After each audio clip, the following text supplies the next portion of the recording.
দাদা এটা কি করছো? এটা আছে সিঙ্গেল লিভার বেসিন মিক্সচার।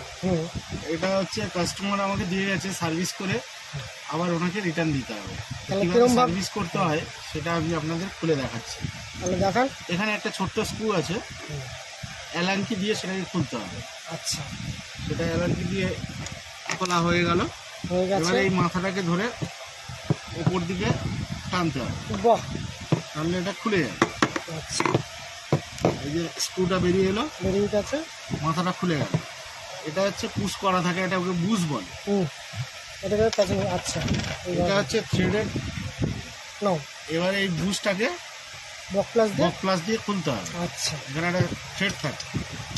এটা কি ইনারটার নাম কিছু আছে? এই ইনারটার নাম আছে ভেতরে, এটা কাটিজ।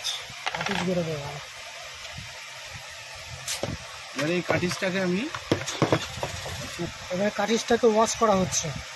এতে আবার কেমিক্যাল দিয়ে ভালো করে ওয়াশ করতে হবে। করলে যে এগুলো আছে, সেডিমেন্টগুলো আছে, সেগুলো উঠে যাবে।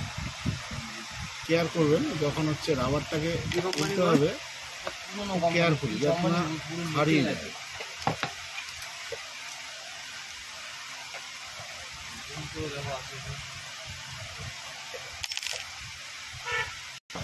রাবারটাই মেনলি সেডিমেন্ট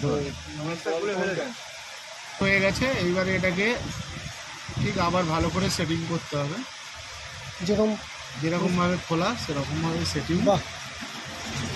সেটিং করে এটাকে আবার এখানে দেখো দুটো, এই যে কাটিজের মাথায় যে দুটো উঠে আছে, বুটি উঠে আছে, ওখানে বুটির দুটো আছে। আচ্ছা, বিট করা আছে। সেই বিটে এটাকে বসাতে হবে। বসিয়ে আবার যেমনভাবে খোলা হয়েছে এই বুশগুলো সেইভাবে আবার পরিষ্কার হয়ে গেছে সব।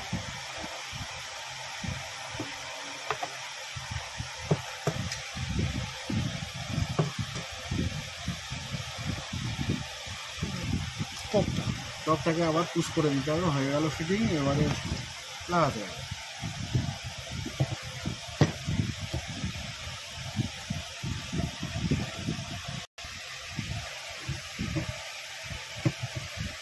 মাথাটা লাগালাম, আবার এই অ্যালাঙ্কির মাধ্যমে স্ক্রুটাকে ওখানে আবার লাগিয়ে